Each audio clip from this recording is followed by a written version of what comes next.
நமது கலைஞர் தொலைக்காட்சியில். ரஞ்சிதமே ஆடி தங்க மழை ஜூலை 17 முதல் ஆகஸ்ட் 17 வரை தினம் ஒரு நபருக்கு 1 பவுன் தங்கம். நமது கலைஞர் தொலைக்காட்சியில் காணத் தவறாதீர்கள். டேய், என்னடா நினைச்சிட்டு இருக்கோம் மனசுல? உன் குழந்தை மேல இங்க இருக்கிற வேற யாருக்கும் பாசம் இல்ல, உனக்கு மட்டும்தான் இருக்குன்னு நினைச்சிட்டு இருக்கியா?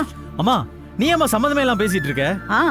இப்ப நீ நடந்துகிட்டதுக்கும் நான் பேசுனதுக்கும் எந்த சம்பந்தமும் இல்லாம இருக்கலாம். ஆனா சமீபமா உன் கோவத்துக்கும் என் பேச்சுக்கும் சம்பந்தம் இருக்குல்ல? சத்தியமா எனக்கு எதுவுமே புரியலமா. ஏதோ கோவம்னு சொல்றீங்க, அது மட்டும் தான் புரியுது. பின்ன என்னடா, முன்னாடி நீ இந்த மாதிரி கோவப்படவே மாட்டியே. என்கிட்டயும் சரி, இந்த வீட்ல இருக்கிறவங்க கிட்டயும் சரி கோவத்தையே காட்ட மாட்ட. இப்போ ஸ்வேதா கிட்ட மட்டும் ஏன்டா இப்படி கோவப்படுற? அம்மா, என்னம்மா, என்ன பத்தி நீங்க புரிஞ்சுக்கிட்டது அவ்வளவுதானா? இங்க பாரு, நான் ஒன்னும் தப்பா புரிஞ்சுக்கிறவ இல்ல. அதுவும் என் பசங்களை பத்தி, முக்கியமா உன்னை பத்தி நான் தப்பா புரிஞ்சுக்கவே மாட்டேன்.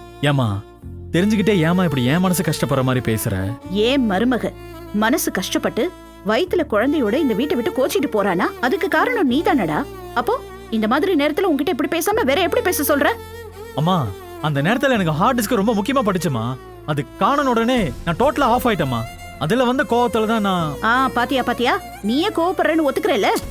அம்மா, யாரா இருந்தாலும் அந்த சிச்சுவேஷன் அப்படிதான் பேசுவாங்க. இப்படி கோவத்துல வர வார்த்தைகளை கணக்குல எடுத்து கூடாதுமா.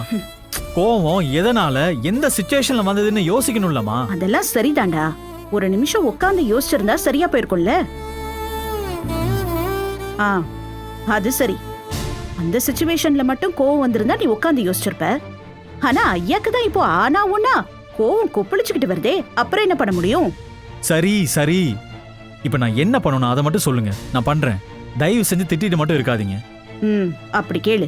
இப்ப நீ உடனே ஸ்வேதா வீட்டுக்கு போ. அவகிட்ட போய் கோவப்படாம பொறுமையா பேசு. உறுதியா இனிமே இந்த மாதிரி செய்ய மாட்டேன்னு சமாதானமா பேசி ஸ்வேதாவை உடனே வீட்டுக்கு கூட்டிட்டு வா. ஏய், இதுல யோசிக்கிறதுக்கு என்னடா இருக்கு? முதல்ல கிளம்பி போ. மாப்ள,